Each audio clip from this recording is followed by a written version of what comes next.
बाळा आम्हाला काशीची तीर्थयात्रा करावी वाटते रे. त्या पोराने विचार करावं, माय नेतो तीर्थयात्रेला आणि तीर्थयात्रेला नेतो म्हणल्यानंतर एक काठी घ्यावी, पुढे एक टोपलं बांधावं, मागे एक टोपलं बांधावं, पुढे बाप्पाला बसवावं, पाठीमागे माईला बसवावं, खांद्यावर कावड घ्यावी आणि निघावं ते पोरग बघा.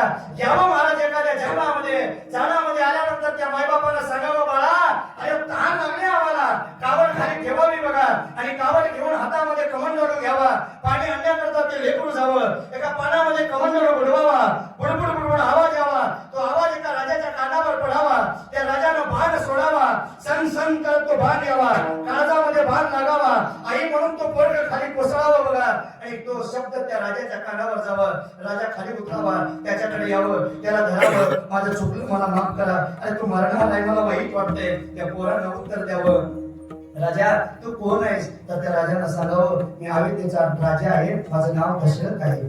काय दशरथ आहे, माझा बाण तुला लागलाय, आता तू मरणार आहे, मला वाईट वाटतंय. त्या लेकरानं सांगावं, राजा तू मला बाण मारलाय, मी मरणार आहे, याच्यामुळे मी रडत नाही, तर मी आता मरत आहे, माझ्या मायबापाला तहान लागलेले, माझ्या मायबापाला पाणी कोण पाजल म्हणून मी रडायला लागलो.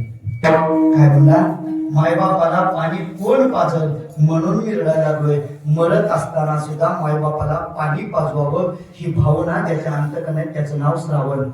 त्याचं नाव काय? श्रावण. आणि मायबापाला पाणी न पाजवणाऱ्या अवलादी या समाजामध्ये आहेत. कुत्र्याला भाकर टाकतात, माईला भाकर टाकणार नाही जाती. आणि एक ध्यानात ठेवा, एखाद्या ह्या झाडाच्या खाली बसल्यानंतर उन्हाचा, पावसाचा, थंडीचा चटका लागत नाही, पण हे झाड तोडल्यानंतर त्या सगळ्या गोष्टी जाणवतात. तसं मायबापाच्या छत्राखाली राहिल्यानंतर ऊन वारा संकटाची जाणीव होत नाही, पण मायबाप ज्यावेळेस कडून पडतील ना त्यावेळेस दुःखाच्या लाटा आल्याशिवाय राहणार नाहीत. म्हणून जोपर्यंत मायबाप जिवंत आहेत तोपर्यंत त्यांचा सांभाळ करा. परमार्थ थोडा कमी असू द्या, पण मायबापाची सेवा मात्र जास्त करा. विठ्ठला